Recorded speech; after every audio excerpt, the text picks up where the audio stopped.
నీకు శివుడికి బాగా దగ్గర అవ్వాలనుందా? నేను నీకు ఇవాళ ఒక అద్దరిపోయే టెక్నిక్ చెప్తా.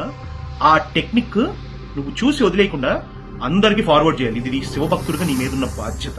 ఓకే, స్ఫటిక శివలింగం గాని మరగజ్జి శివలింగం గాని ఎవరి దగ్గర అయితే ఉందో, అభిషేకం తర్వాత అలంకరణకు ముందు మనం శివలింగాన్ని కడిగి అక్కడ పెడతాం కదా, ఆ శివలింగం తీసుకొని నీ ఫోర్ హెడ్ ఈ ఐబ్రోస్ మధ్యలో పెట్టి నీ దృష్టి మొత్తం ఇక్కడే కేంద్రీకరించి కళ్ళు మూసుకొని ధ్యానం చేయి.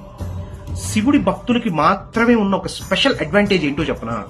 మనం శివారాధన చేయగా చేయగా చేయగా ఇంట్యూషన్ పవర్ పెరుగుతుంది. మనకి ఇంట్యూషన్ పవర్ అంటే జరగబోయేది ముందే, గుడ్ అయినా బ్యాడ్ అయినా మనకి సంకేతాలు వస్తాయి. ఆ సంకేతాలను ఇంకా క్లియర్ గా చూపించేది ఈ ప్రాసెస్. దీన్ని ఆజ్ఞ చక్ర అంటారు, థర్డ్ ఐ చక్ర అని ఇంగ్లీష్ లో పిలుస్తారు. నీకు కూడా మూడో కన్ను ఉంటది, కానీ ఆ మూడో కన్ను మూసుకుపోయి ఉంటది. దాన్ని తెరిచేలా చేసే ప్రక్రియ ఇది. నీకు ఏదైనా ఇంపార్టెంట్ పని మీద నువ్వు వెళ్తున్నప్పుడు కానీ ఏదైనా సరే ఇలా ధ్యానం చేసుకుని ఆ పని అవుతుందా లేదా అన్న ప్రశ్న నువ్వు ఈశ్వరుని అడిగి చూడు. నీకు ఎలా ఉంటది తెలుస్తుంది.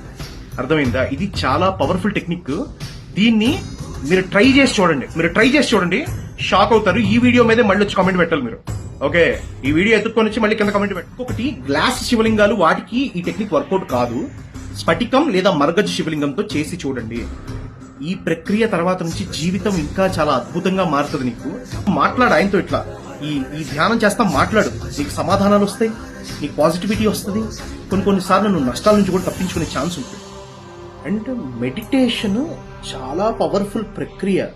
మెడిటేషన్ అలవాటు అయిన వాడు జీవితాన్ని గెలవగలుగుతాడు.